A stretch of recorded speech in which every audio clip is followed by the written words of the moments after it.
Yang sudah kita bahas yang lalu adalah munculnya gereja Pentakosta pada awal abad 20, yaitu kurang lebih tahun 1901 dalam suatu persekutuan di Kansas itu, yaitu katanya ada orang yang bisa berbahasa roh. Ya, dari gerakan pengudusan yang mungkin sudah 200 tahun lewat dan sudah mulai bosen dengan gerakan pengudusan yang cuma itu-itu aja, mesti ditambahi yang lebih dari sekedar pengudusan. Dan ternyata yang lebih daripada sekedar pengudusan itu adalah bisa berbahasa roh. Ya, jadi sebelum gerakan pengudusan ini ya tidak ada bahasa roh. Bahasa rohnya ya muncul pada waktu zaman Montanisme itu yang kita sudah bahas yang lalu, muncul kira-kira abad kedua, abad ketiga itu Montanisme. Sampai kurang lebih katanya sampai abad ke-6, tapi itu pun juga tidak ada bukti-bukti yang jelas tentang riwayat Montanisme yang mau menghidupkan suasana-suasana mujizat di zaman para rasul, tapi akhirnya mereka lenyap. Ya, tidak ada tanda-tanda kehidupan lagi dari orang-orang Montanisme ini. Ya, itu yang pernah saya paparkan itu sebagai suatu keanehan. Kenapa kok bahasa roh menjadi terkubur selama kurang lebih 19 abad ya. Terkubur 19 abad.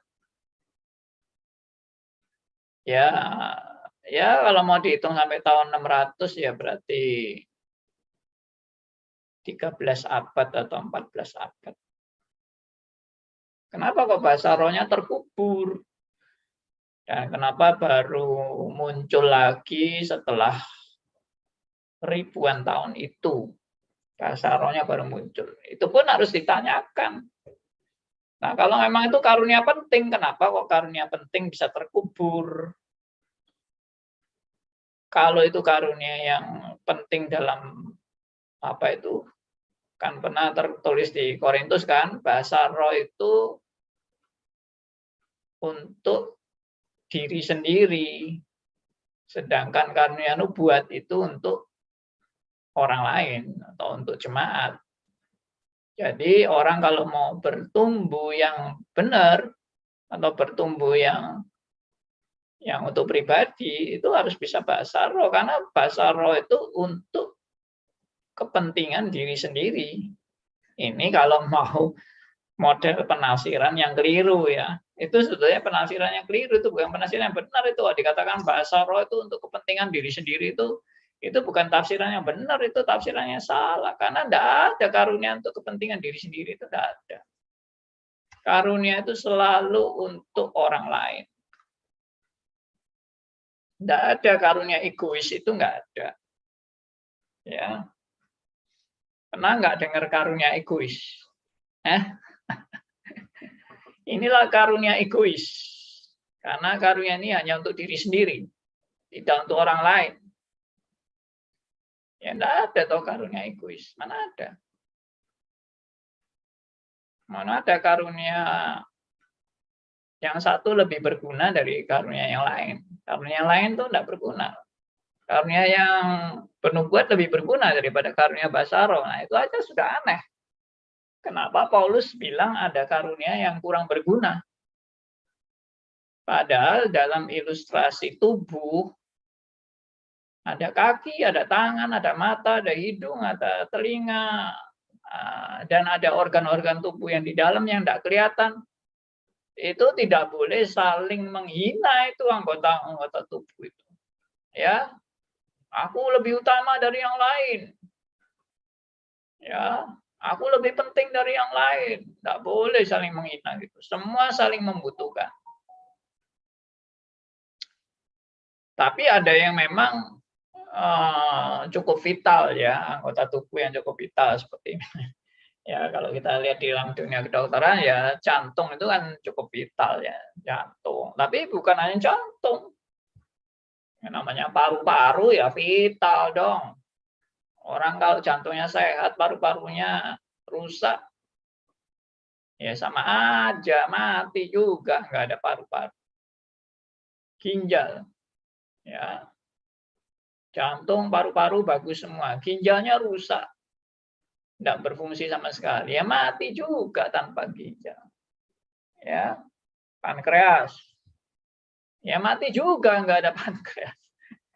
Ya, liver, hati, ya mati juga ya. Gimana ini ya? Semua organ itu penting sebetulnya. Ya, oke. Oke, tapi kita nggak membahas mengenai karunia karena sudah saya bahas di di tema karunia bahasa roh ya, tentang bahasa roh hari Pentakosta, bahasa roh di hari Pentakosta, di Kisah Rasul, di Korintus. Nah, itu sudah saya bahas semua itu. Oke, jadi riwayat Pentakosta ini kurang lebih di Indonesia ini mungkin baru masuk tahun ya berapa ya? Sekitar 60-an lah. Ya, 50 sekian gitu, 55 atau apa itu gereja Pentakosta baru masuk di Indonesia. Karena di Amerika gereja Pentakosta itu baru resmi itu secara organisatoris itu kalau tidak salah tahun 1930-an. Itu secara organisasi gereja Pentakosta di Amerika itu diresmikan. Tadinya kan cuma gerakan-gerakan aja, bahasa roh, bahasa roh, bahasa roh. Akhirnya menular kan, bahasa rohnya menular ke mana-mana begitu, sampai akhirnya, wah ini gerakan khusus dari Tuhan nih. Lalu yaitu mereka menyebut diri mereka adalah gerakan Pentakosta ya. Pentecost Movement. Pertama-tama memang movement. Seperti contohnya gerakan holiness. Holiness itu juga movement, holiness movement. Ya, reform. Ya, juga reform movement mestinya. Tapi ya akhirnya memang jadi gereja ya. Ya nggak apa-apa lah itu. Jadi gereja itu bukan hal yang salah, jadi gereja itu enggak ada yang salah jadi gereja. Asal dalam berdirinya gereja itu berdasarkan ajaran yang benar.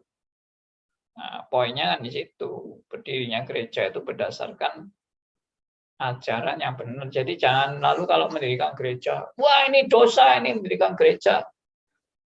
Ya, kenapa dosa kalau memang ajarannya benar, motivasinya benar, betul-betul penginjilan, betul-betul mencari jiwa-jiwa untuk lebih dekat pada Tuhan, untuk bertemu dengan Yesus sebagai Tuhan dan Juru Selamat, why not? Ya, kalau ada orang mau mendirikan gereja memang untuk penginjilan, untuk pengajaran yang bertanggung jawab, back to the Bible, ya, istilahnya bukan ambisi pribadi, bukan untuk kesombongan pribadi, bukan mau mendirikan kerajaannya sendiri, ya why not untuk berdirinya satu gereja. Itu mestinya didukung. Ya, jadi kita nggak usah takut kalau ada orang mau mendirikan gereja. Saya juga banyak belajar dari Pak Tong ya. Dulu itu rasanya kalau orang mau mendirikan gereja baru itu, wah ini dosa ini. Wah ini setan ini mungkin.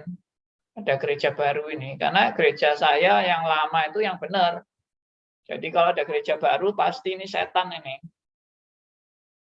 Tapi ya itu Pak Tong kasih argumentasi. Kalau memang itu hamba Tuhan itu terpanggil mendirikan gereja baru, kenapa salah? Kalau memang itu panggilan Tuhan. Kalau dia betul-betul punya motivasi yang benar dalam menjangkau jiwa-jiwa baru, kenapa salah? Kalau dia punya pengajaran yang betul-betul bertanggung jawab, kembali kepada Alkitab, why not? Justru seharusnya kita bersukacita. Makin banyak orang mendirikan gereja baru, asal tadi dengan kriteria-kriteria yang benar tadi, silakan bikin gereja sebanyak-banyaknya untuk menjangkau jiwa sebanyak-banyaknya. Silakan.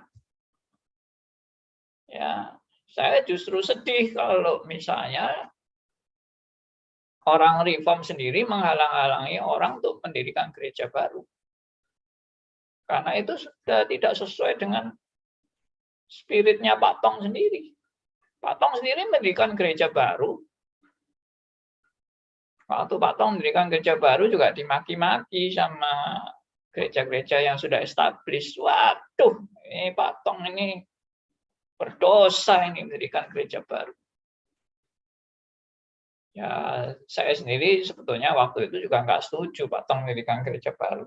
Karena saya juga masih wawasan saya masih sempit dan waktu itu pikiran saya hanya untuk stris itu hanya untuk semua gereja dan kita tidak perlu mendirikan gereja baru. Buat apa kita mendirikan gereja baru? Gereja sudah banyak. Nah, biarlah kita jadi berkat bagi semua gereja. Itu stris. Spirit stris itu bukan untuk mau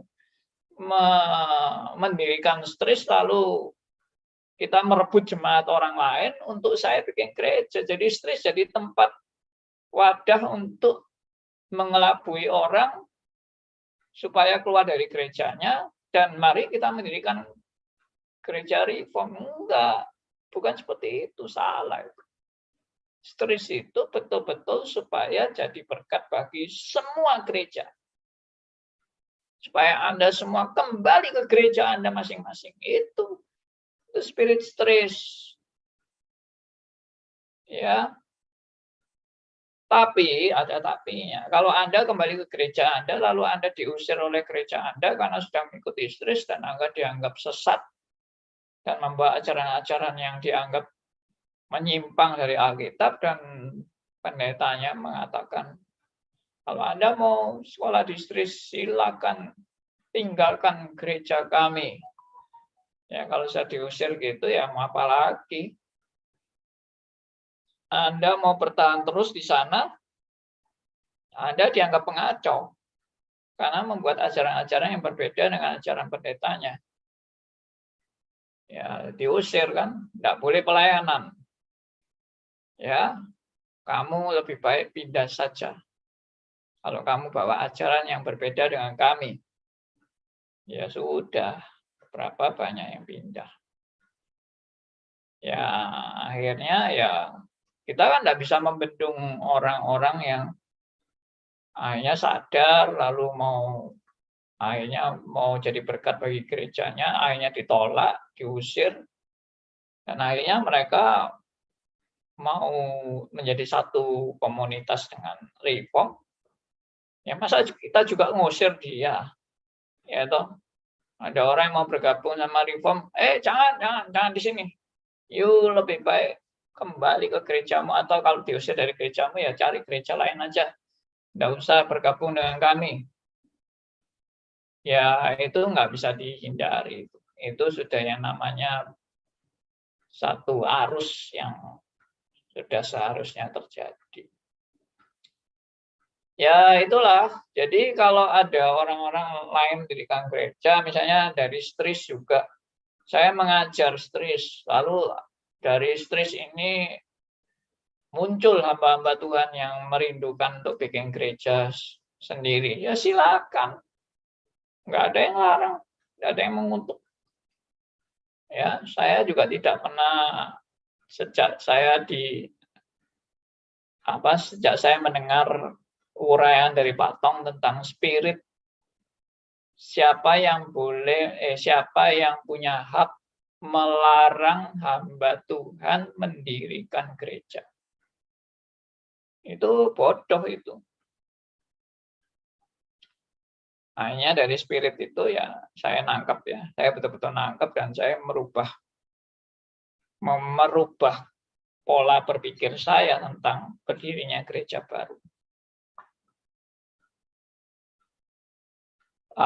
Pak Tong itu kasih argumentasi gini.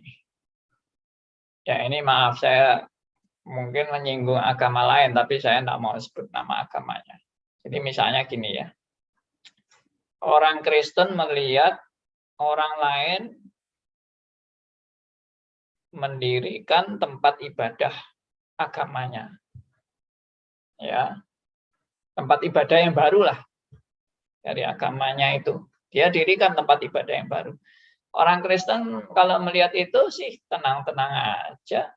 Tidak ada masalah, biarinlah mereka mau mendirikan tempat ibadah mereka yang baru pun biarin. Kita tidak ada urusan, kita tidak pernah marah.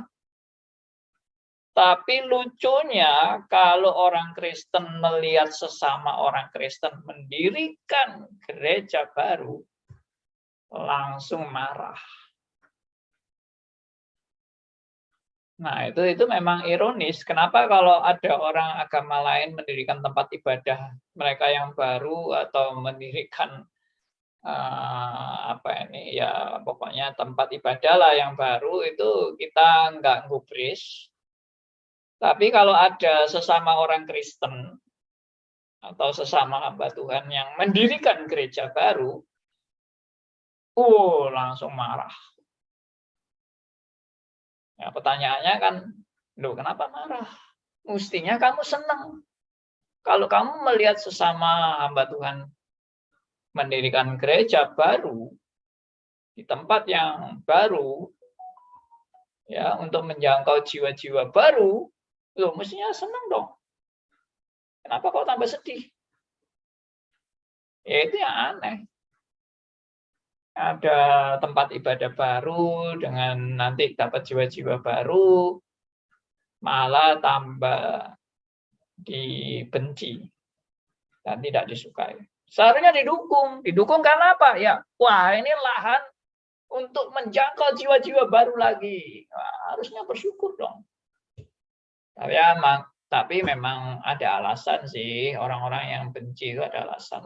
Jangan-jangan nanti mereka merebut jemaat kami. Ya, jadi Pak Tong mendirikan gereja itu, gempar, banyak gereja-gereja yang istilahnya memaki-maki Pak Tong. Karena Pak Tong dulu kan tidak pernah mendirikan gereja waktu KKR kemana-mana. Keliling kemana-mana, keliling dunia bahkan. Ke Amerika, ke Eropa, ke Asia, dan sebagainya. Itu Pak Tong tidak pernah ada pikiran mau mendirikan gereja. Tapi setelah Pak Tong mengumumkan akan mendirikan gereja, gempar deh. Dan semua akhirnya tidak mau mengundang Pak Tong lagi katanya. Gitu. Dulu mereka mau mengundang Pak Tong, tapi sekarang setelah Pak Tong mendirikan gereja, mereka tidak mau mengundang Pak Tong lagi. Ya, ini sedikit uraian tentang reform yang di Indonesia. Ya. Lalu setelah Pak Tong mendirikan gereja, banyak orang yang maki-maki. Lalu Pak Tong bilang, yaitu tadi, siapa sih yang punya hak, sesama orang Kristen yang punya hak untuk melarang orang mendirikan gereja, asal dengan dasar yang benar, motivasi yang benar, dengan spirit yang benar, bertanggung jawab, ya, dan betul-betul taat pada kehendak Tuhan. Kenapa harus salah? Kalau ada agama lain menjangkau jiwa-jiwa agama lain, kita tenang-tenang aja. Tapi kalau ada agama Kristen bertambah dengan gereja baru untuk menjangkau jiwa-jiwa baru, malah tambah dimaki-maki dan dicurigai. Ya, pantas saja orang Kristen tidak bisa berkembang karena saling menghambat, bukan saling mendukung untuk lebih berkembang gitu. Tapi takutnya kemungkinan karena ketakutan itu tadi, marketnya diambil. Ya, pangsa pasarnya diambil. Jadi akhirnya kebencian di antara orang Kristen itu masalah bisnis ya. Masalah bisnis. Berebut jiwa-jiwa, takut jiwa-jiwa yang sudah saya miliki hilang direbut oleh hamba Tuhan lain yang lebih berpengaruh mungkin dari saya. Ya, mestinya enggak usah takut. Kalau kita betul-betul membina jemaat kita dengan baik, ya, dengan pengajaran yang benar dan bertanggung jawab, apa takut? Siapa takut? Silakan aja bikin ajaran-ajaran yang apa itu, hamba Tuhan itu yang mendirikan gereja baru dengan ajaran-ajaran yang bertanggung jawab, gua juga bertanggung jawab. Ya, kecuali pendetanya nggak mau belajar. Nah itu. Oke, jadi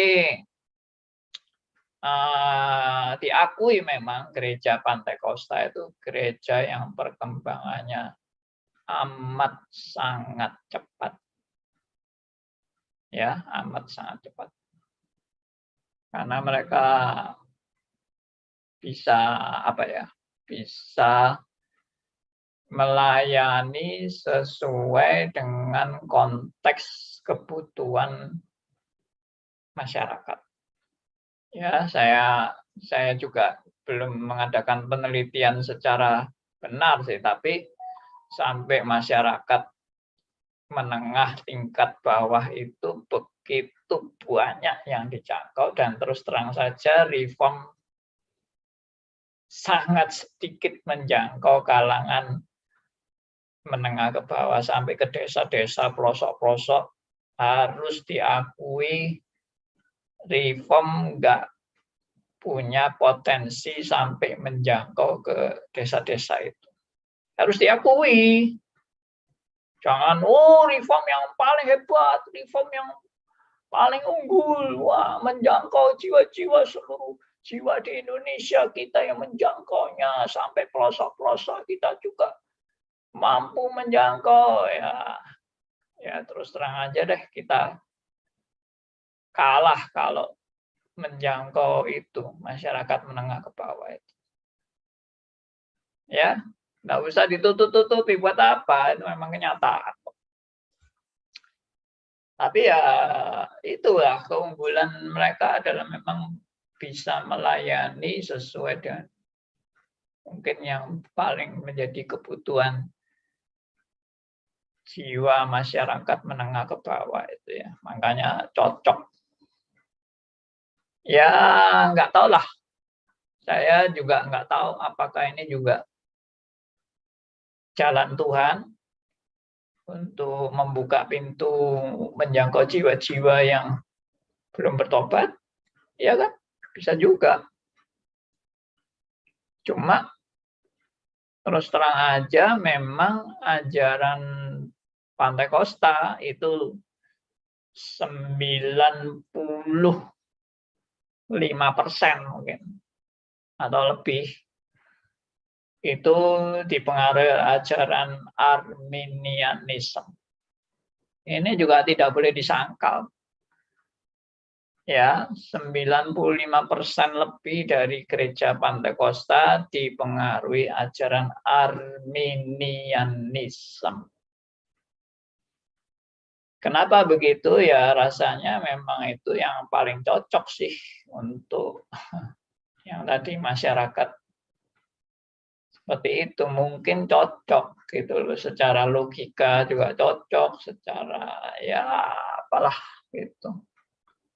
Tapi sebetulnya lepas dari menengah ke bawah atau ke atas, ya itu Spurgeon kan pernah bilang kan, we all born as Arminianism.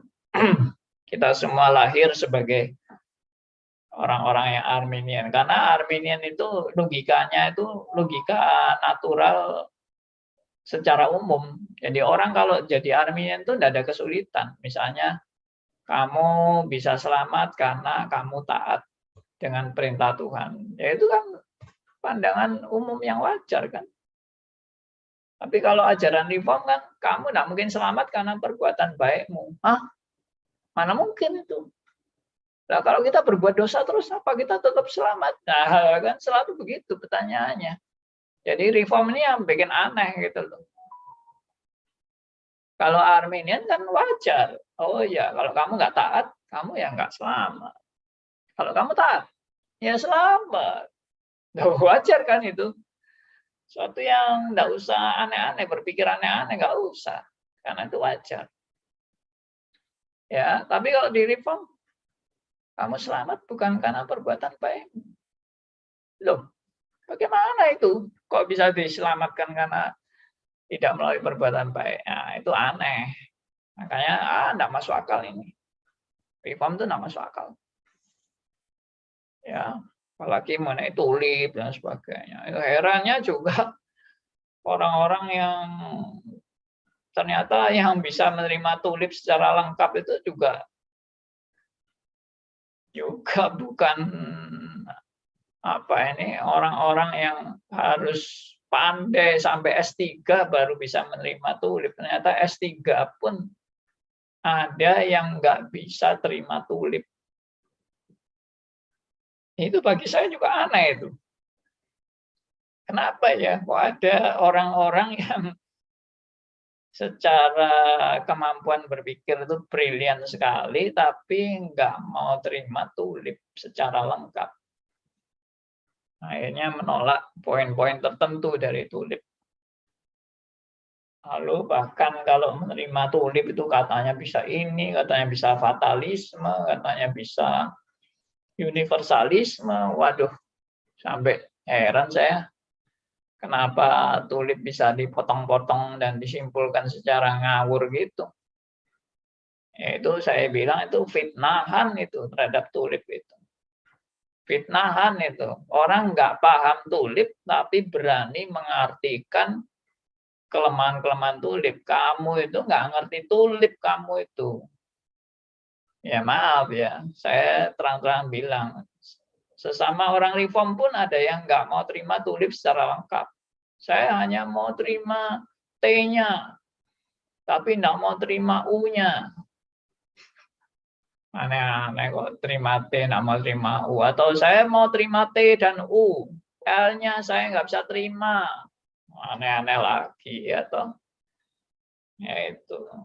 Atau saya mau terima TUL, I-nya saya nggak mau terima.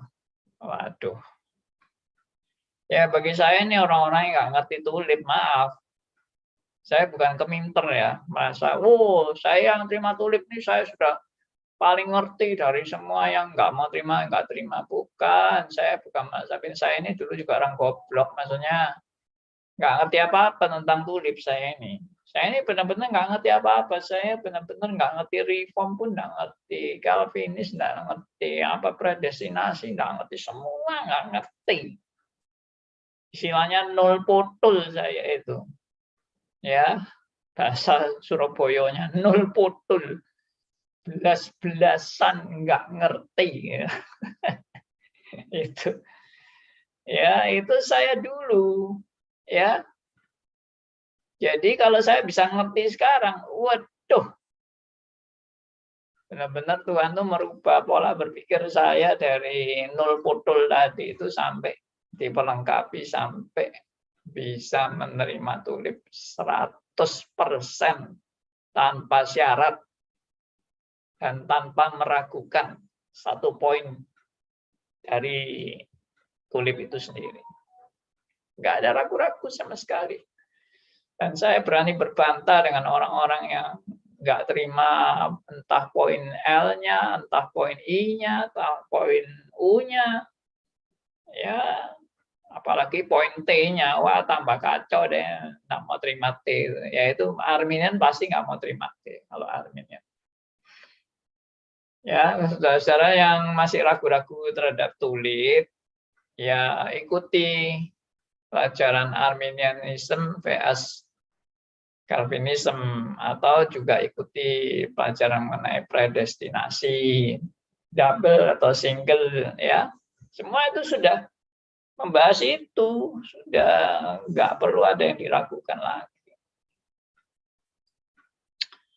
Oke, jadi itulah Pantekosta itu semuanya kebanyakan Arminianisme. Cuma memang sekarang sudah ada Pantekosta yang sudah berubah ya. Ada Pantekosta yang sudah menerima ajaran reform ya. Ada Pantekosta yang ya pendetanya juga sekolah distris dan sudah menerima itu. Yang namanya tulip ya diterima, predestinasi ya diterima. Ya, pelajaran mengenai bahasa lidah yang mana yang benar, mana yang salah juga dia sudah terima loh ya. Unik sekali kan gereja Pantekosta tapi sudah nggak nggak Arminian lagi. Oke.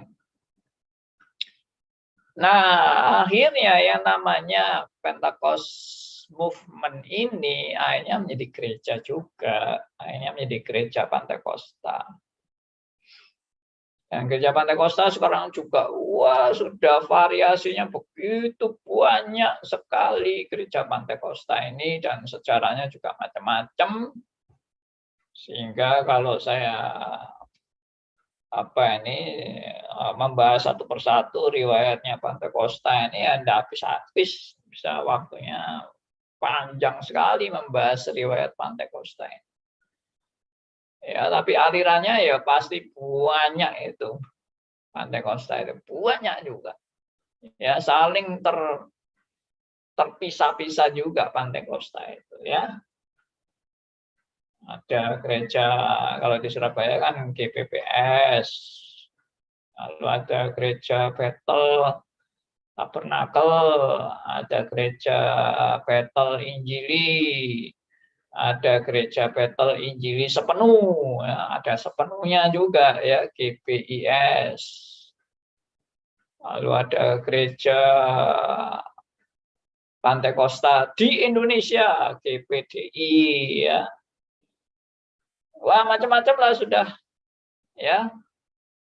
Saya kalau sebut satu-satu ya pusing sendiri saya nanti.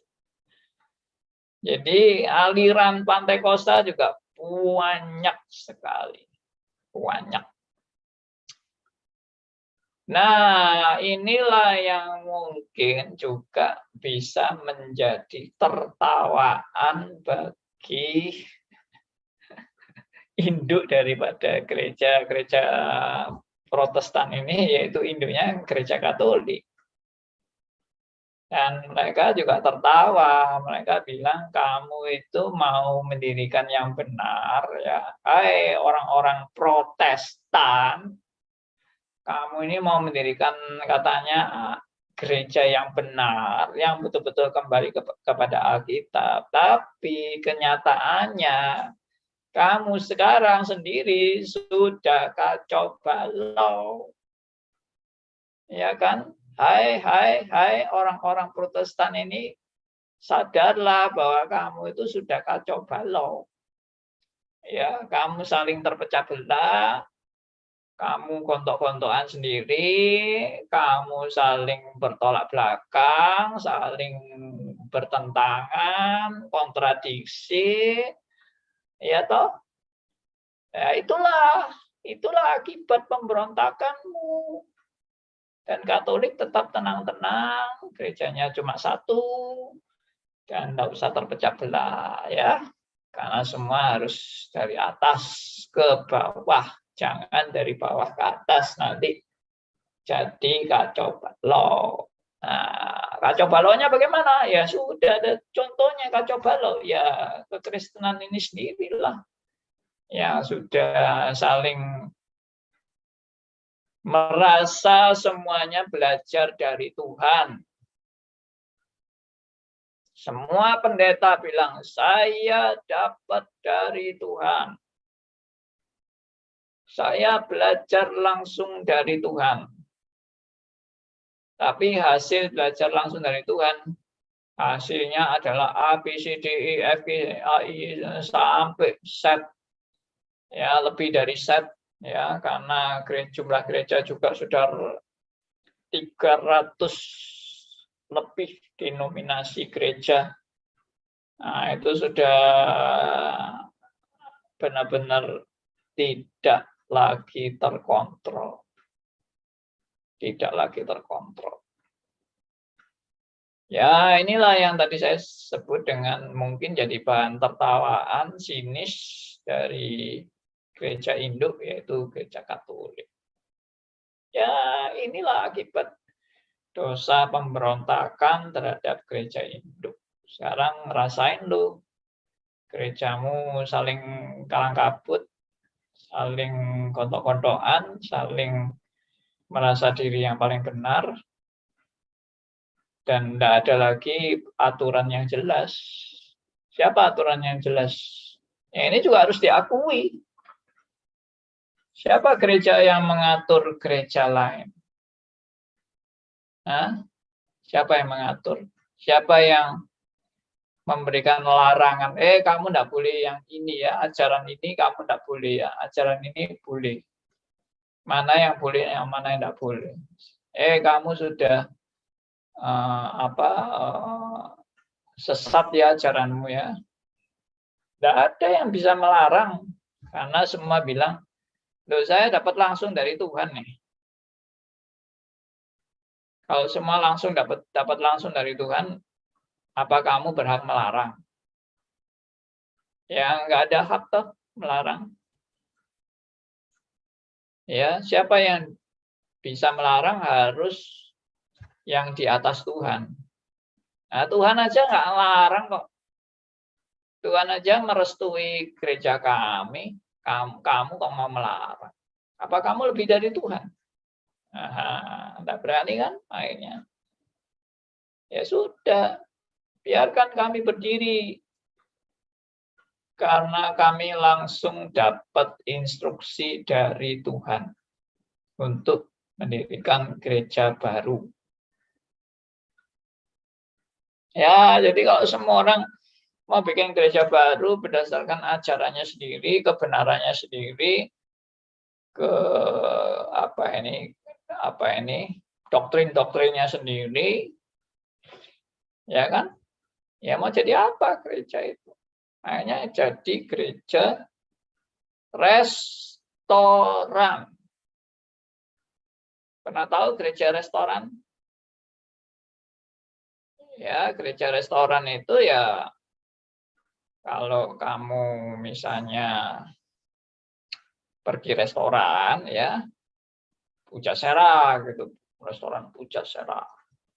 Wah, jual ini, jual ini, jual ini. Wah, makanannya ada 100 macam makanan.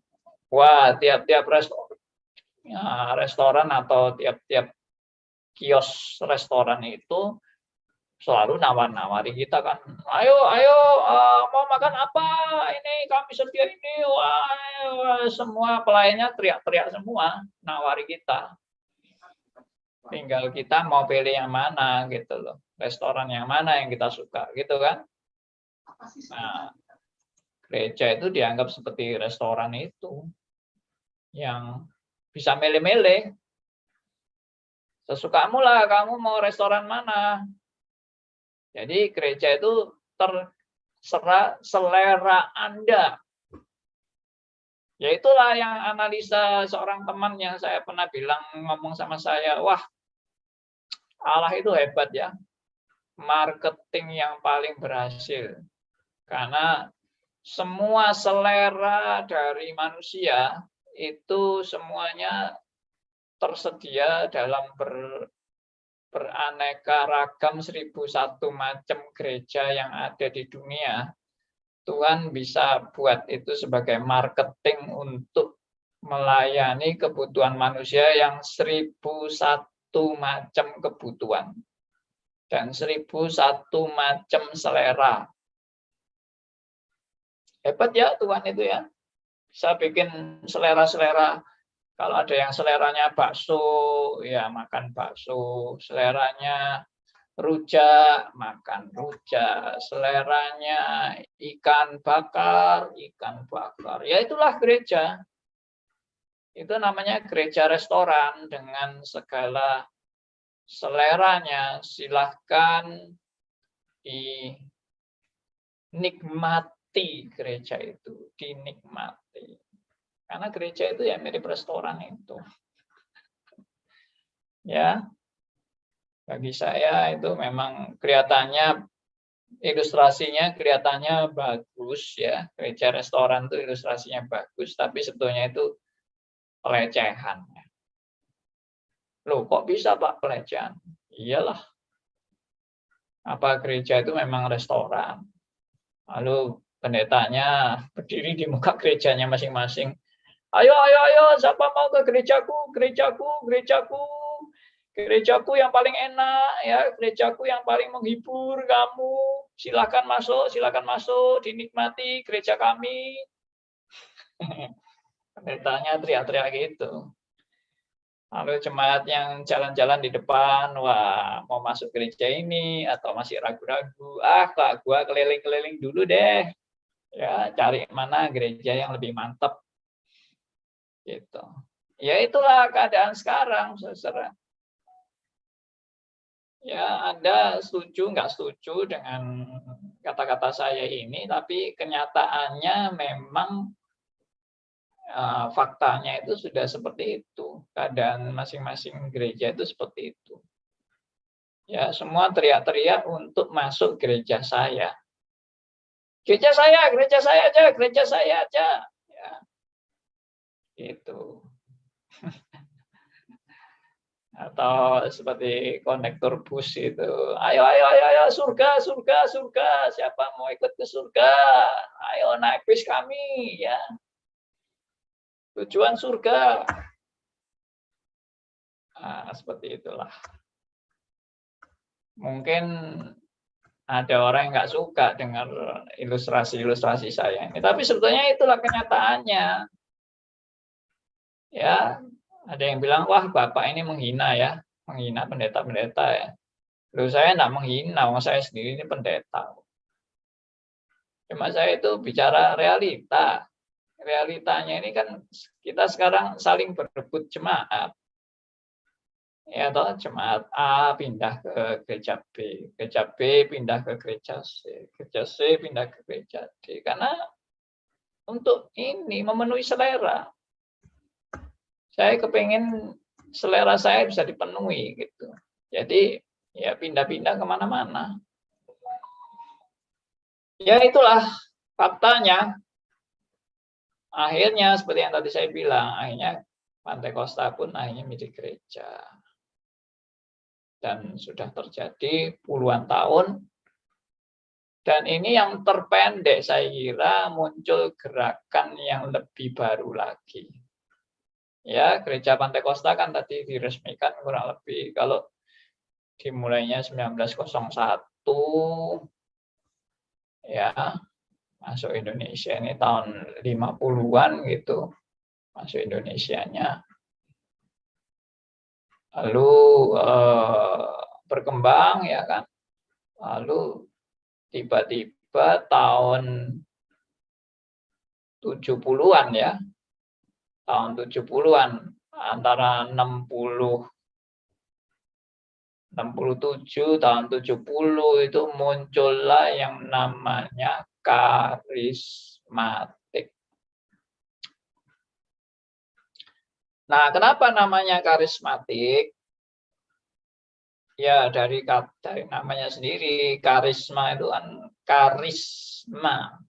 Nah, itu karunia, arti dari kata karisma itu karunia. Jadi karismatik sesuai dengan namanya adalah gereja yang sangat menekankan karunia-karunia supranatural. Supranatural. Lalu kalau pertanyaan, apa bedanya sama Pantai Kosta? Pantai Kosta kan juga menekankan itu karunia basal ya. Pantai Kosta itu hanya 1-2 karunia saja dan tidak terlalu sampai berkata fanatik, sampai begitu keterlaluannya fanatiknya. Tapi ya yang ditonjolkan hanya yang itu tadi, bahasa roh sama apa ya, baptisan Roh Kudus itu untuk bisa dapat bahasa roh. Ya itu aja. Tapi kalau karismatik ini meledaknya itu ya karena banyak orang-orang yang mendapat karunia supranatural yang meledak begitu loh. Karunia supranaturalnya itu meledak. Kalau di Pantai Kosta mungkin nggak sampai meledak sampai begitu rupa bagaimana ya. Ya itu di karismatik itu terjadi. Makanya sebetulnya nama karismatik itu juga punya nama lain. Nama lainnya apa dari karismatik itu? Namanya New Pentecostal. Gereja yang disebut New itu baru, New Pentecostal.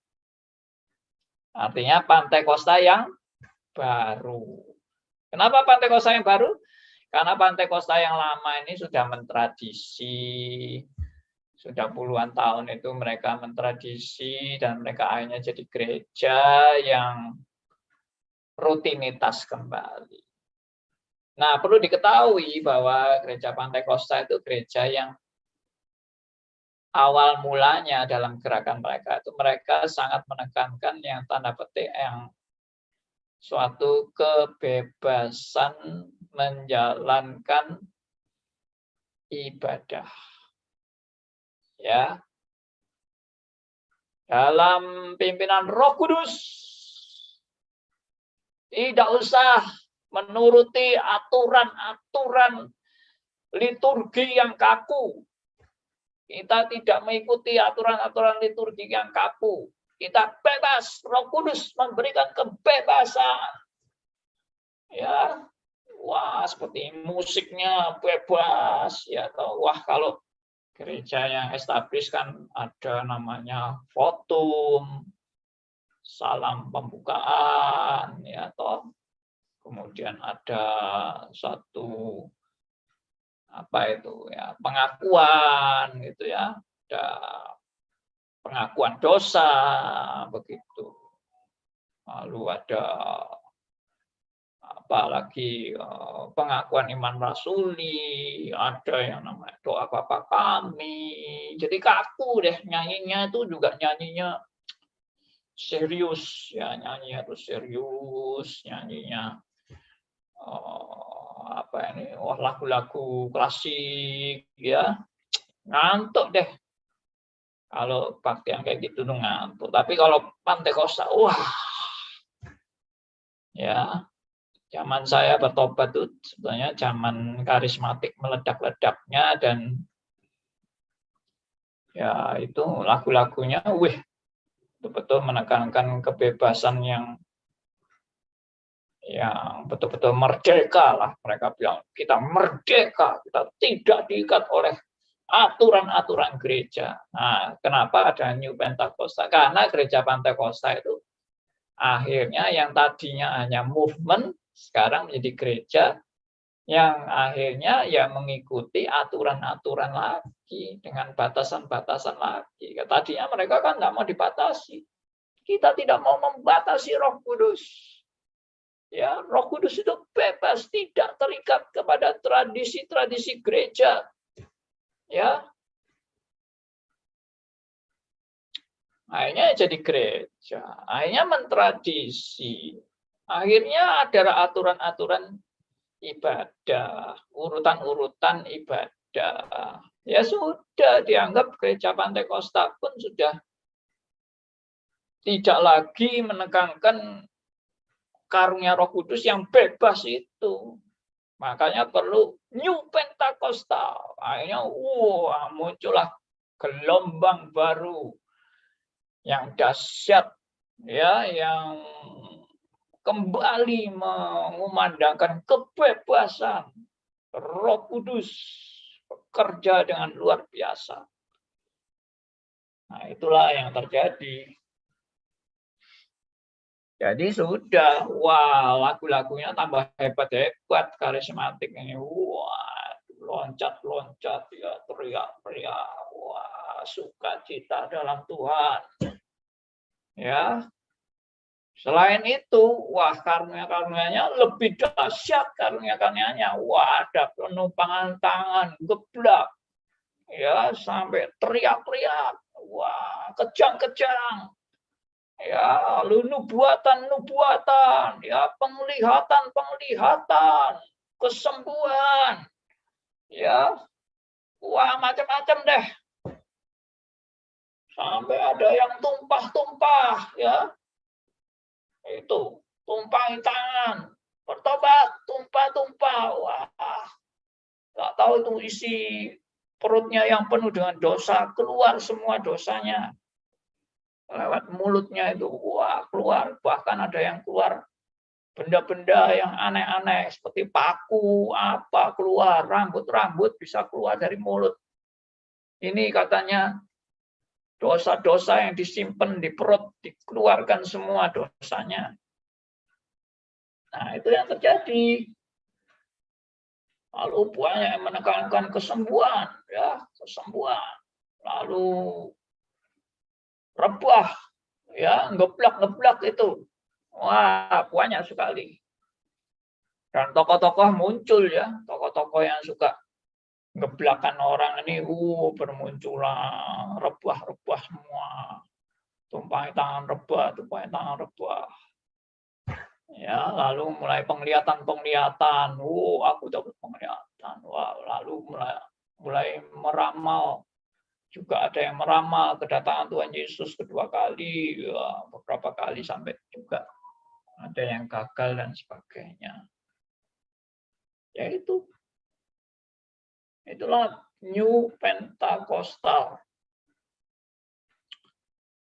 Dan saya sendiri dulu waktu saya bertobat tahun 78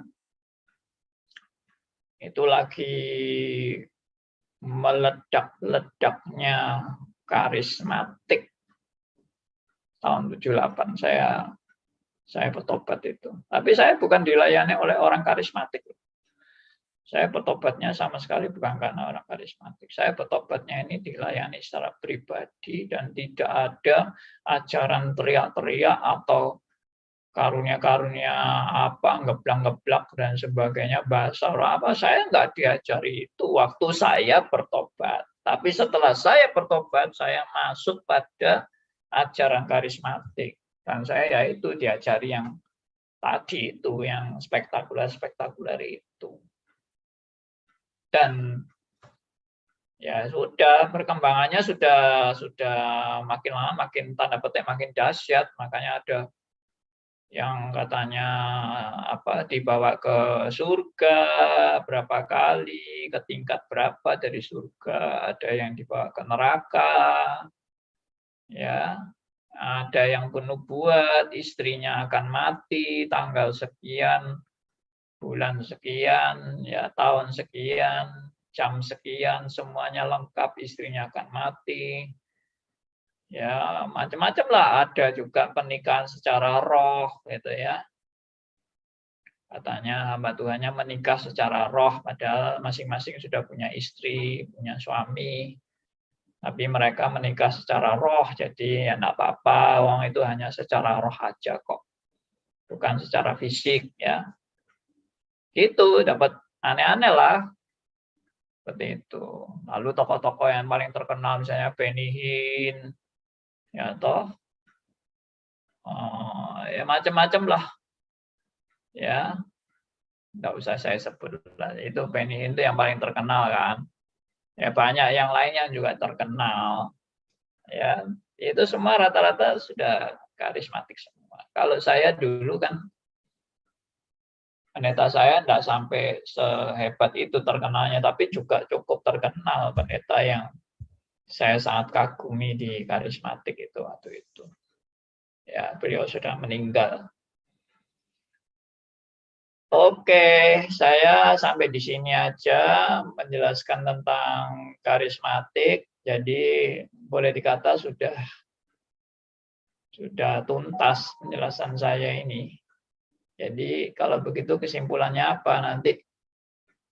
Hari Kamis nanti saya mau menguraikan mengenai habis kita tahu semua ini, Kira-kira apa yang menjadi tanggapan kita gitu kan. Nah, oke, saya berhenti sampai di sini. Mungkin ada teman-teman yang mau bertanya atau yang mau menanggapi. Ya, Ya, silakan. ya, Ya, saya Pak ulang. Darmius, silakan. Ya, saya pun di lingkungan yang sama ya Pak ya. Nah, Iya, Pak. tentu saya memahami banyak hal yang pemahaman-pemahaman yang perlu kita luruskan. Beberapa contoh misalnya terkait dengan tulip di PE, Ketekunan Orang Kudus. Nah, ini banyak yang dipermasalahkan oleh kawan-kawan, ya kawan-kawan di sana. Nah, lalu saya melihat begini, loh kenapa jadi masalah? Saya pun awalnya sulit menerima ini terus terang, karena kita melihat banyak fenomena yang terjadi, bahwa ini tentang kemurtadan ya. Orang Kristen kan bisa murtad. Gini, selalu ada Rivo mengatakan bahwa orang kudus dipelihara, sehingga terus orang kudus dipelihara ketekunannya, kira-kira seperti itu ya Pak. Nah, tetapi argumen ini kan selalu di counter oleh teman-teman bahwa enggak, kenyataannya kan orang Kristen banyak tuh yang murtad ya. Saya pikir lama ini terus terang nih Pak, lama. Tetapi puji Tuhan ya, karena begini, saya kemudian awalnya dengan pemahaman yang sederhana sebetulnya. Kemudian kalau kita belajar, sebetulnya kan Tuhan itu setia. Buktinya dari perjanjian lama. Israel itu begitu umat pilihan, kemudian begitu menjadi pemberontak, kemudian juga dihukum, tetapi juga di situ ada kasih karunia, pemeliharaan, kan begitu Pak? Berarti kalau begitu kan sebetulnya Allah setia. Bahkan dia sampai setia di kayu salib mati. Nah, kemudian tentu ada ayat-ayat yang mendukung itu. Ya kan, banyaklah ayatnya itu. Kan? Banyak ayatnya, kita bisa bukakan lah. Itu di Roma 35, Roma 8:39, Filipi 1 ayat 6 dan lain sebagainya pasti ada. Tetapi secara sederhana, logika sederhana saja kan jelas sebetulnya bahwa kalau kita namanya Kristen, kan kita harus beriman. Imannya kepada siapa ya? Kepada firman dong harusnya. Jadi kalau pemikiran, fenomena atau pikiran kita yang bertolak belakang dengan firman yang ditulis, berarti kan kita harus recun. Kita harus merecun pikiran kita. Maksudnya saya merecun itu meset ya. Set kepada yang benar kan firman. Kan begitu. Jadi sebetulnya kita harus bukan karena kesetiaan, bukan karena ketekunan kita loh. Itu kita bisa tekun, kita bisa setia, itu karena Tuhan yang lebih tekun, Tuhan yang lebih setia, bahkan sampai dia korbankan nyawanya. Kan begitu. Iya. Nah, kemudian begini, ada ayat di Matius yang jelas-jelas mengutip, ini baru saya dapat, murtad. Ternyata kalau kita pelajari, ternyata sebetulnya yang di Matius 13 ini, ayat 21. Nah, coba saya bacakan ya. Apabila datang penindasan atau penganiayaan karena firman itu, orang itu pun segera murtad. Ternyata, kalau kita pelajari, sebetulnya ini kan bicara sebelumnya Matius itu kerajaan Allah. Berarti Yesusnya sebagai raja. Artinya kenapa bisa murtad? Ya karena memang sebetulnya yang dalam tanda kutip orang Kristen itu sebetulnya tidak Yesus itu bukan sebagai raja penguasanya. Sebetulnya kalau istilahnya siapa? Rasul Paulus di luar Kristus. Sebetulnya kan istilahnya Paulus itu hanya di dalam dan di luar Kristus. Cuma itu aja. Berarti bisa saja sebetulnya orang Kristen itu dalam tanda kutip sebetulnya di luar. Maaf ini. Kan istilah terminologinya Paulus itu hanya di dalam Kristus. Terus dan terus di dalam Kristus. Ya, oke. Kira-kira gitu. Tapi semakin hari semakin apa ya? P itu ya Pak ya. P itu. Perseverance of the saint ya. ketekunan orang kudus, itu memang kita sendiri harus memahami kesetiaan dan ketekunan Yesus. Bukan kepada ketekunan atau kesetiaan kita. Kita kan relatif ini. Begitu kira-kira, Pak. Nah, jadi saya semakin kenceng, semakin kenceng bicaranya. Gitu, kira-kira gitu, Pak. Jadi Pak Darmius lagi menekankan satu ajaran yang nggak bisa diterima oleh kelompok karismatik dan Pantekosta tentang tulip ya. Oke, baik.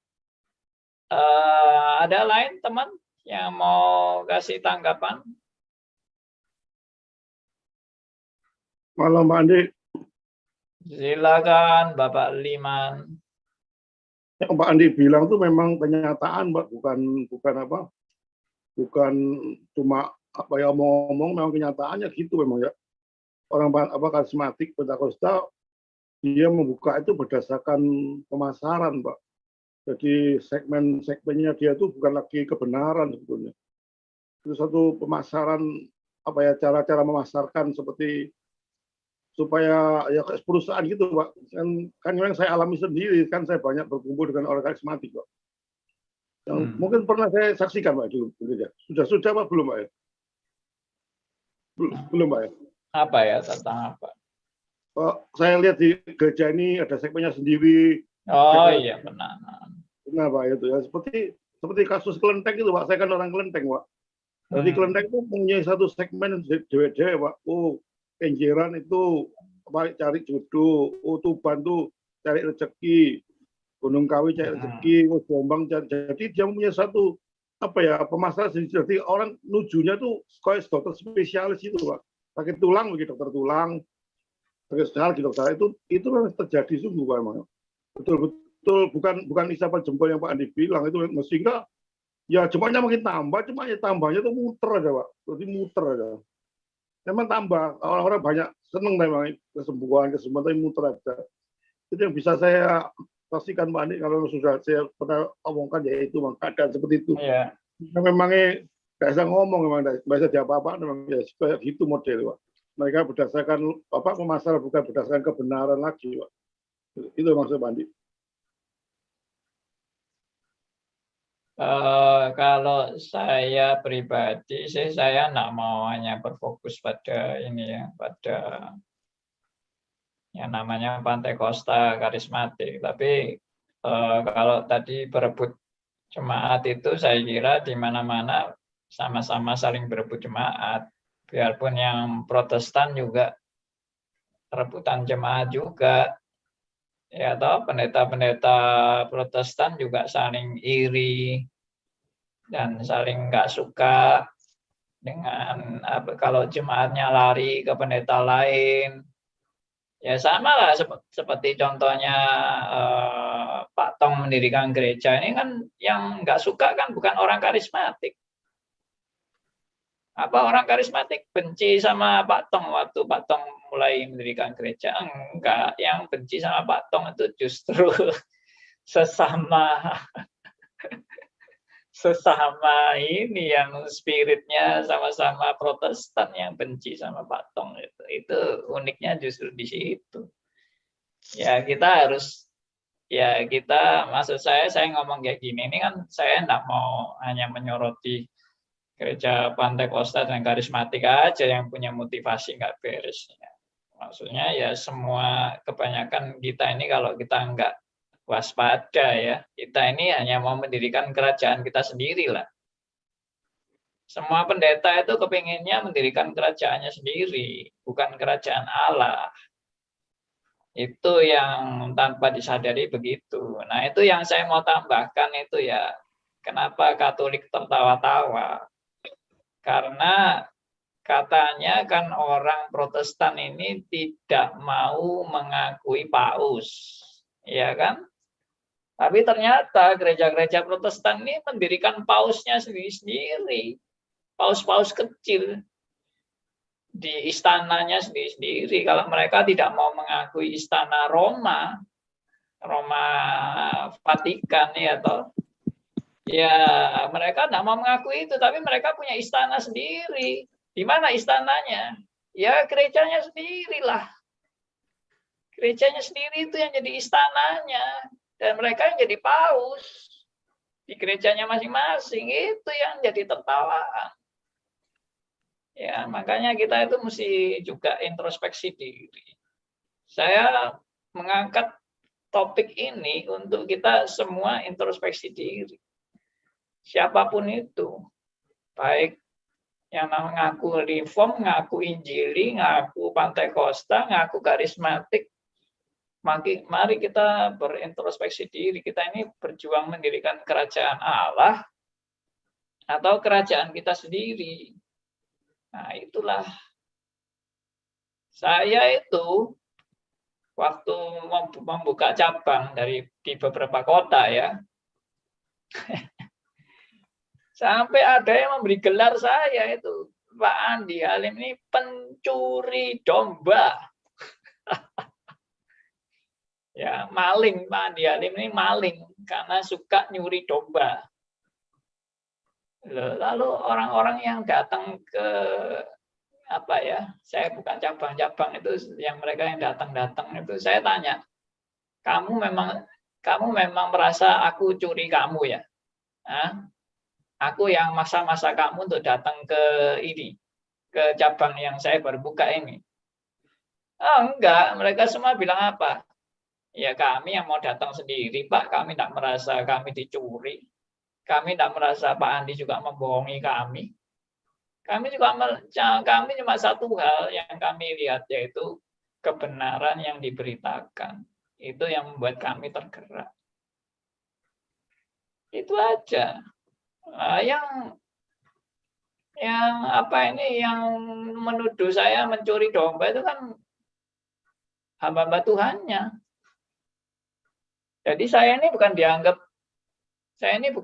sesama rekan hamba Tuhan. Saya ini sudah dianggap ini setan gitu loh. Saya bilang gini kan, saya agak guyonan ya toh. Yang mestinya nyuri domba itu siapa? Ayo, siapa yang mestinya nyuri domba? Hah? Jahat dong, si iblis. Setan, betul. Yang nyuri domba itu setan. Berarti kalau Anda nuduh saya pencuri domba, saya ini adalah setan.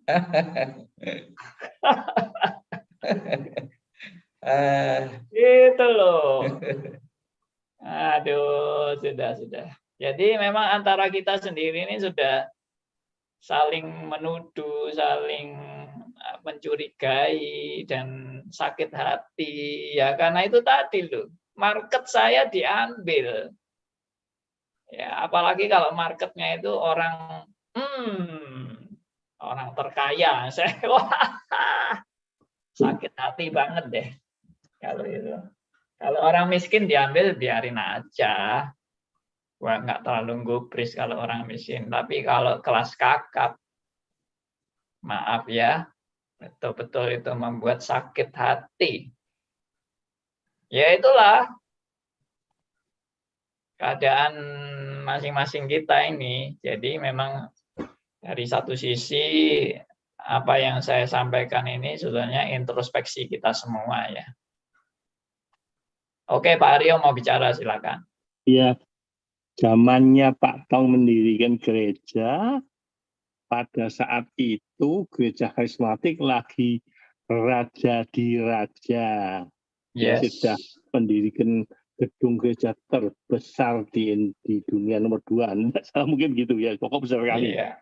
Jadi Pak Tong waktu itu sekalipun beliau seumur hidup marah-marah sama karismatik, itu tidak punya efek kebencian apapun di hati pimpinan-pimpinan gereja karismatik, karena dia dimabuk oleh kebesarannya dan dia melirik Pak Tong itu seperti semut, dan memang semut, memang semut, dan pelajarannya angel. Nggak ada saya ngerti dia ngomong apa. Apalagi kalau dia ikut stres atau apa gitu, lebih angel lagi. Ya, jadi dia tidak menganggap beliau musuh. Oh, anak kecil lagi marah-marah, biarinlah. Tapi yang marah-marah itu setelah saya tahu masuk ke GRII dan saya dapat tugas sebagai itu loh namanya apa toh? Nek Pak Tong mau KKR itu dikirim Publikasi. apa Pak? Publikasi. Ya, enggak satunya ya sejenis gitu, tapi namanya lain. Apa sih namanya? Iya, pokoknya sejenis itu. Ya, tapi namanya lain. Saya ditunjuk kamu sebagai ini, itulah. Ya wes. Terus saya bersama teman-teman pergi ke semua gereja-gereja untuk dimintai 2 hal. 1, setoran 5 anggota kurmu. Kami membutuhkan 1.000 anggota.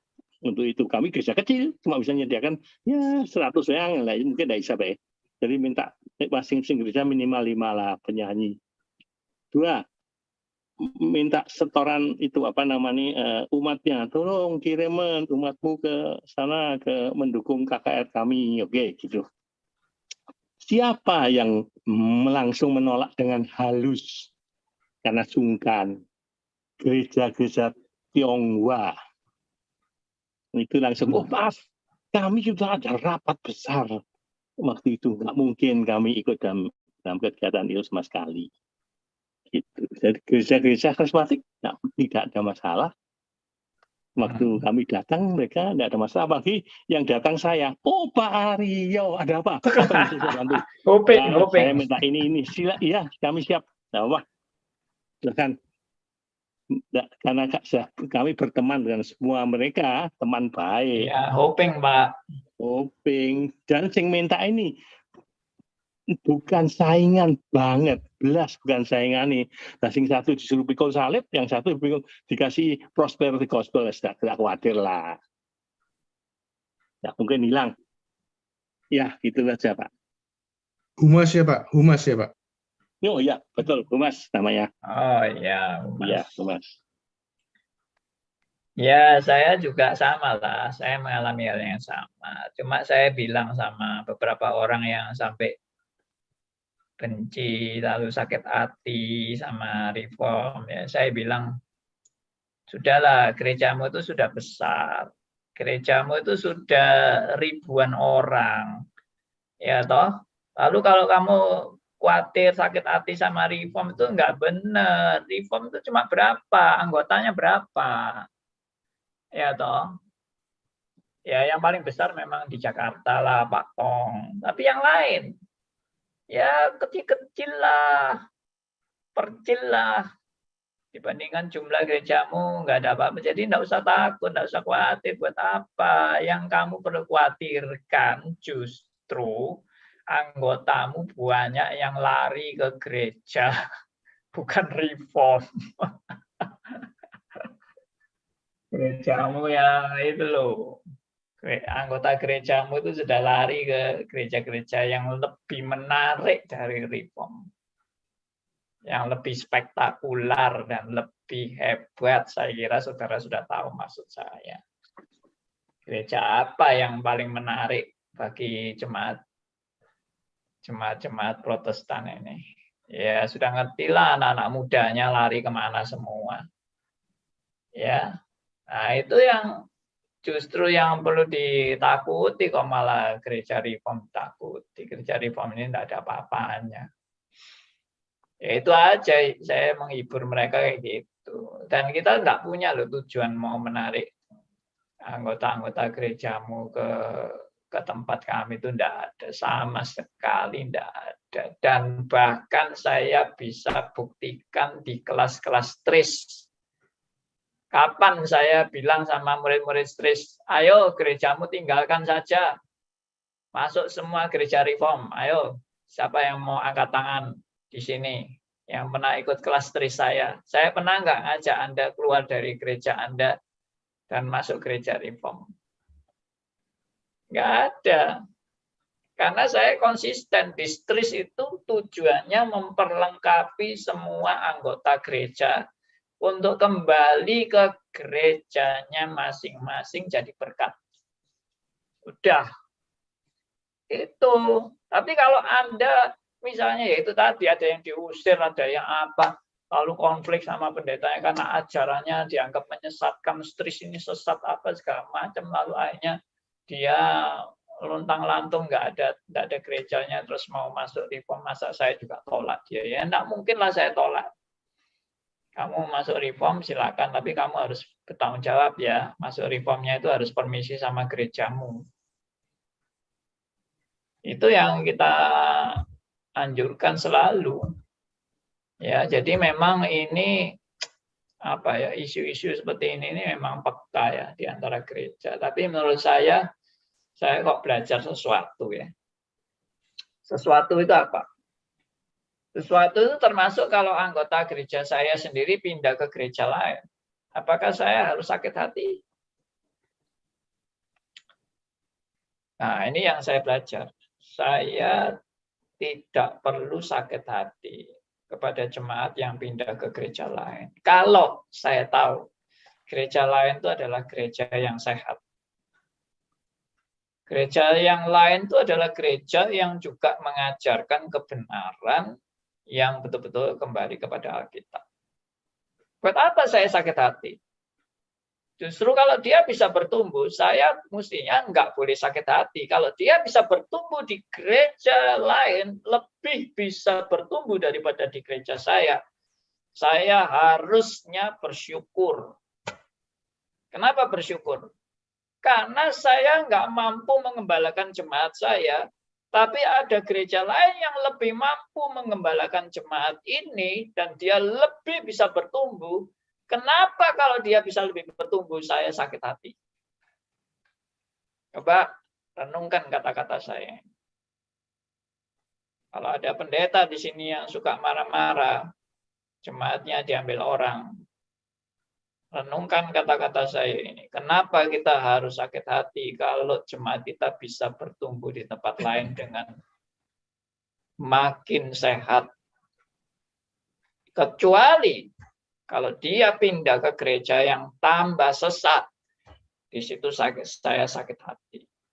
Sakit hati itu artinya, aduh, aku benar-benar kasihan gitu. Kenapa kok jemaatku malah tambah ke gereja yang membuat dia malah tambah nggak bertumbuh, tambah ngawur. Aku sedih di situ. Ya, sakit hatinya itu sedih, bukan sakit hati aku kurang aset gerejaku berkurang, bukan. Kenapa Pak Liman? Tapi kalau ada orang gini Pak, memang Pak Andi tulus ya, biarkan ke gereja lain.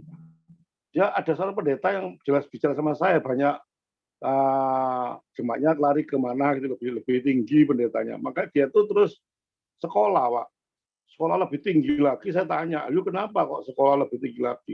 Jadi saya ngaku, saya macam-macam.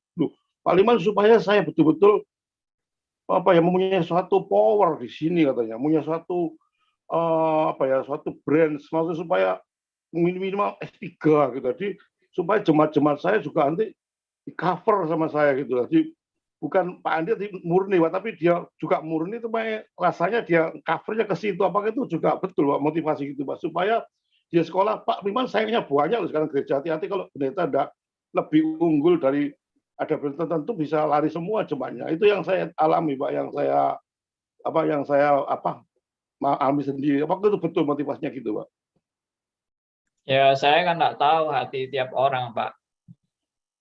Tapi kalau dia mau meningkatkan diri, sama saya gitu Pak, karena saya majelis, dia bicara gitu sama saya.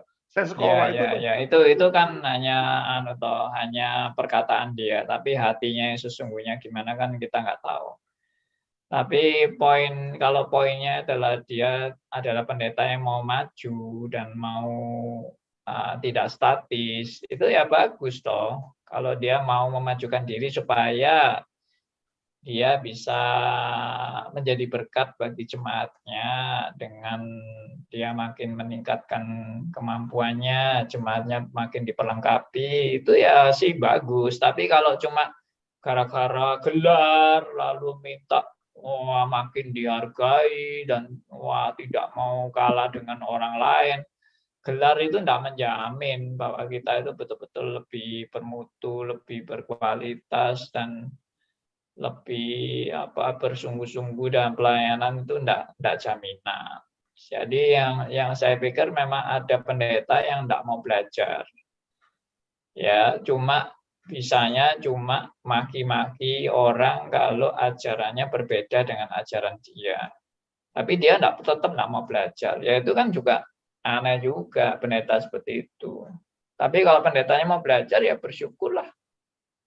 Tapi kalau motivasinya hanya untuk unggul-unggulan, tidak mau kalah, lalu waduh hebat-hebatan gelar, ya bagi saya sih tertawa aja. Orang yang gelarnya S3 tidak menjamin dia betul-betul mengerti ajaran reform yang benar kok.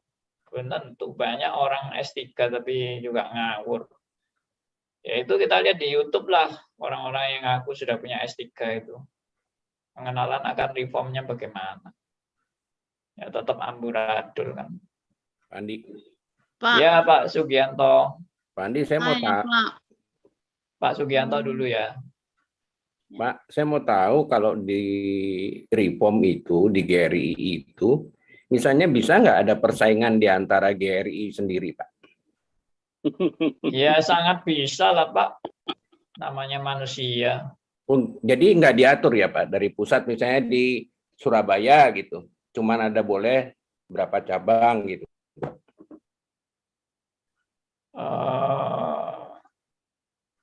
Itu tidak ada policy yang jelas dari pusat tentang di satu kota harus hanya ada berapa cabang. Itu nggak ada yang jelas. Jadi kita waktu itu saya juga buka cabang, lalu Gary Andika juga buka cabang. Jadi ya buka cabangnya secara natural aja. Memang jemaat kita bertambah, lalu ada wilayah yang belum terjangkau, kita buka cabang di wilayah barat atau apa gitu ya. Ya secara natural aja berkembang, Pak.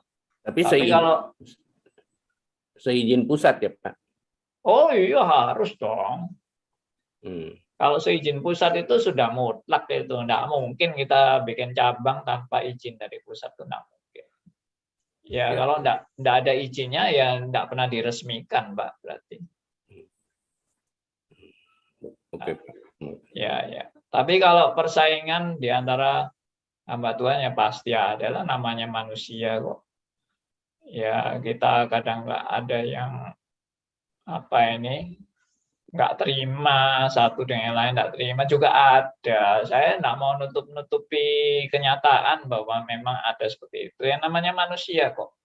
Tapi ya selama ini sih karena figur Pak Tong ya yang kita hormati, jadi kita ya submit aja sama Pak Tong. Pak Tong misalnya mau ngambil keputusan ada hamba Tuhan yang mau buka cabang di satu kota lain gitu, Pak Tong bilang nggak bisa. Ya, Pak Tong kalau bilang nggak bisa ya sudah ya nggak bisa. Seperti itu. Iya, makasih Pak. Ya, yang penting menurut saya gini, saya tambah sedikit nih Pak, nyelonong nih. Paling tidak kan gini, wong di sekuler, saya katakan saya sebenarnya di dunia, bukan di dunia gereja lah, saya sebutnya sekuler. Ada etika kok, masa di gereja yang rohani kok kalah sama bidang yang sekuler. Kira-kira kan gitu Pak hubungan. Ya, oke. Itu kan? Betul itu. Iya kan, soal. Oke. Itu kan iya. Ya, tolong Ibu Dor mau tanya, silakan Bu Dor. Terima kasih Bapak. Saya lihat fenomena Pak, mengamati fenomena yang ada di sekitar tentang gereja karismatik, gereja Pentakosta, dan saya dapati bahwa rupanya tidak semua gereja karismatik atau Pentakosta itu mengikuti tidak sepenuhnya mengikuti praktek atau mungkin juga ajaran yang atau doktrin yang dimiliki oleh gereja itu pada umumnya. Saya melihat begini, Pak. Di Ambon, waktu saya di BMW Ambon, saya kebetulan pergi ke gereja Protestan, tetapi karena terlambat, akhirnya saya coba cari gereja, bukan terlambat karena apa? Saya coba cari gereja yang lain dan saya dapati ada satu gereja besar di Ambon, namanya gereja GBI Rock, Pak. Saya masuk ke sana, saya ikuti bahwa pengajarannya bagus sekali, seperti gereja-gereja Protestan punya. Gereja-gereja Protestan. Kemudian saya lihat pendetanya juga punya pola hidup ya bagus. Tapi saya tidak mendalami. Yang saya tertarik adalah tentang pengajaran. Pengajarannya bagus. Oh, ini lurus ini. Pengajarannya lurus. Lalu saya ke gereja karismatik yang lain lagi, saya juga dapati bahwa kurang lebih sama. Ketika saya belajar dari situ, saya lihat, saya bandingkan dengan daerah asal pertama yang saya ada di sana, yaitu di Jawa. Itu kalau mau dilihat itu beda sekali, Pak. Saya dari Wonogiri ke Ambon, di BMW Ambon, kemudian saya belajar, kok beda sekali, kenapa bisa beda ya? Kok pengajarannya beda sekali? Saya mulai berpikir, oh iya ya, mungkin karena, itu pemikiran asumsi saya secara pribadi dan belum ada kajian penelitian yang saya dapat, Pak. Jadi begini, mungkin karena di sana itu pendeta-pendetanya tuh lahir bertumbuh dari gereja Protestan, sehingga mereka punya pemikiran sudah terpola dengan pengajaran Protestan. Sementara di Jawa, banyak kali, di Jawa yang saya maksudkan di sini adalah Wonogiri dan Solo, banyak kali itu pengajaran itu benar-benar khas karismatik. Ada pengajaran tentang tumbang, bahasa lidah, macam-macam lah. Tentang kekayaan lah, macam-macam. Beda sekali, Pak. Terus saya juga tanya ke teman saya yang dari Nias, dia dari GPI, Gereja Pentakosta Indonesia. Saya bilang, di Nias juga nih orang biasa gereja Pentakosta itu gimana?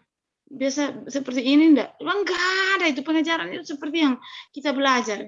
Apalagi setelah saya pulang dari Ambon, saya kan jadinya kenal dengan Bapak. Kenal dengan Bapak, saya mulai berpikir, oh iya ya, begini ya. Akhirnya saya lihat bahwa, oh di sini daerah tertentu pengajarannya tuh masih kuat.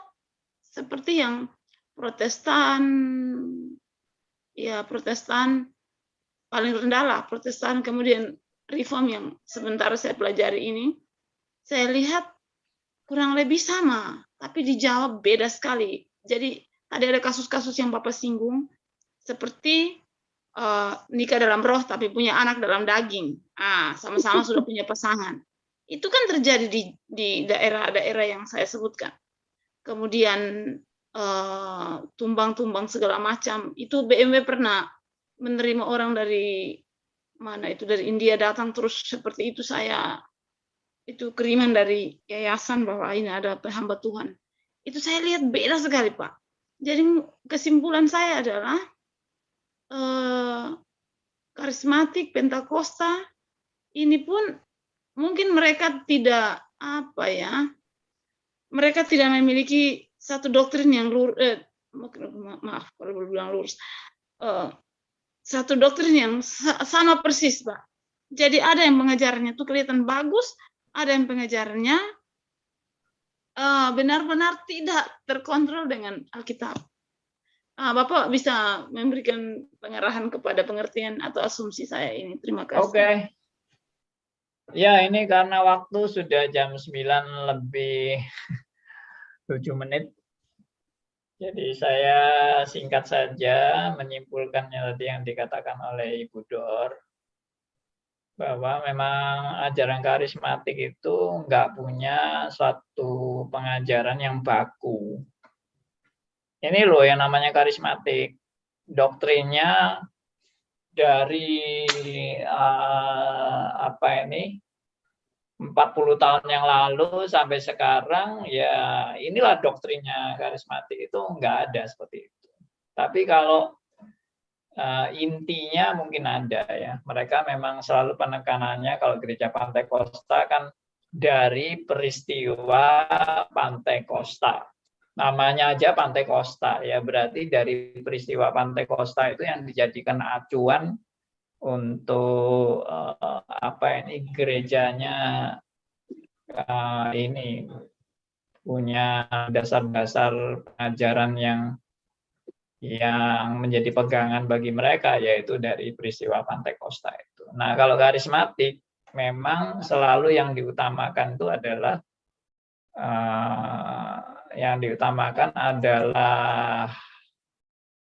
karunia, ya, karunia supranatural itu yang menjadi andalan daripada orang-orang karismatik. Ya, seperti itu.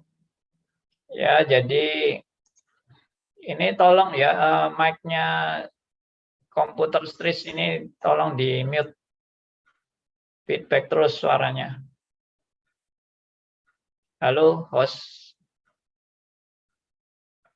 Stris, tolong mic-nya di mute. Ya itulah. Jadi menurut saya memang ciri-cirinya seperti itu, dan memang tidak ada ajaran yang baku, ya. Wah, inilah misalnya contohnya ada teologi sukses, ya. Nah, ada gereja karismatik yang tidak mengajarkan teologi sukses, tapi ada yang mengajarkan. Lalu bahasa roh. Nah, sekarang sudah banyak gereja karismatik yang tidak mengajarkan bahasa roh juga, tapi ada yang masih mengajarkan. Jadi nggak jelas, memang standarnya itu nggak jelas. Ya mungkin yang perlu dinyatakan itu adalah mereka nggak punya standar baku, gitu. Standar baku yang model karismatik yang disetujui bersama itu ini. Ternyata ada yang setuju, ada yang tidak setuju, ada yang pakai, ada yang nggak pakai, ya. Ada yang bahkan sekarang pendeta karismatik jadi reform, ada yang anti reform. Nah itu, oke ya. Jadi ini Terima semua kasih Bapak, adalah, terima kasih. Ya. Menjadi jelas Pak, terima kasih. Nanti hari Kamis yang akan datang saya akan coba tuntaskan kesimpulan-kesimpulan dari kita sudah belajar tentang karismatik Pantai Kosta, Injili dan Reform ini. Jadi sebetulnya kalau sementara waktu kesimpulannya adalah ya inilah suatu dinamika, ya, suatu dinamika dari keadaan gereja-gereja yang kepemimpinannya nggak jelas, dan boleh dikata bertumbuh secara tanda petik, ya, liar, bertumbuh secara liar. Jadi tidak ada kontrolnya. Pertumbuhan gereja sekarang ini tidak ada kontrolnya. Semua mau bertumbuh sendiri, semua mau mengajar sendiri, semua punya ciri khas sendiri, semua bilang saya dapat dari Tuhan. Kontrolnya siapa ini? Ya kesimpulannya ya kontrolnya ya Tuhan. Tapi kalau kontrolnya Tuhan, kenapa sekarang gereja bisa saling bertentangan, saling berkontradiksi, saling kontok-kontokan? Iya kan? Karena tanya. Jadi ini apa ini? Apakah ini memang dikontrol Tuhan? Atau ini yang tadi saya sebut sebagai perkembangan tanda petik yang liar itu. Dan itu yang seharusnya kita bertobat mestinya. Kita kalau lihat gereja-gereja yang saling bertolak belakang, apa kita sukacita? Gereja-gereja yang saling bertentangan, berkontradiksi, apa kita senang-senang aja? Enggak kan? Mestinya kita sedih kan melihat seperti ini. Lalu apa yang kita mau lakukan melihat hal seperti ini? Ya, saya harap pembicaraan kita bukan hanya sekedar pembicaraan, tapi pembicaraan kita ini ada langkah-langkah konkret untuk bisa menanggulangi dengan benar. Oke, demikian teman-teman. Maaf karena nggak banyak waktu untuk diskusi tanya jawab. Ya, juga mungkin ada yang mau bertanya, tapi belum sempat bertanya. Tolong ditulis saja di WA group ya, atau di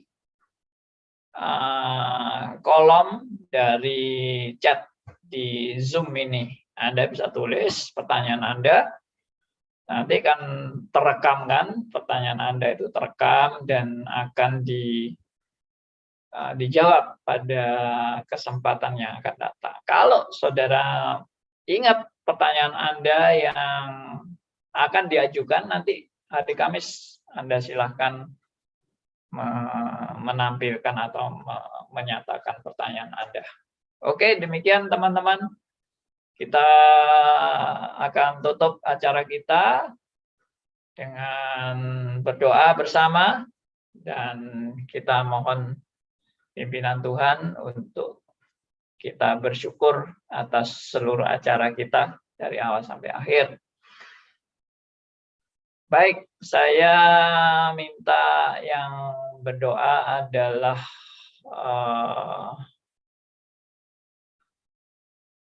Pak Edi Rusli ya. Boleh pimpin kita dalam doa, silakan Pak Edi. Apa masih ikut? Oke. Oke. Iya, Pak. Silakan Pak Edi. Ya, mari kita berdoa. Bapa, di dalam nama Tuhan Yesus kami mengucap syukur buat malam ini. Kami mengucap syukur buat anugerah-Mu yang melimpah dalam hidup kami. Kalau kami memiliki kesempatan pada malam hari ini bisa bersekutu melalui pertemuan Zoom ini, boleh mendengar pengajaran kebenaran firman-Mu Tuhan melalui hamba-Mu Pendeta Andi Halim. Terima kasih Bapa, semua ini hanya karena semata-mata karena kebaikan-Mu, karena anugerah-Mu. Bapa terus Engkau yang mengajar setiap daripada kami, pimpin setiap daripada kami, demikian juga Pak Andi. Beri kami hikmat, kekuatan yang daripada-Mu Tuhan, untuk terus berjalan di dalam pimpinan-Mu.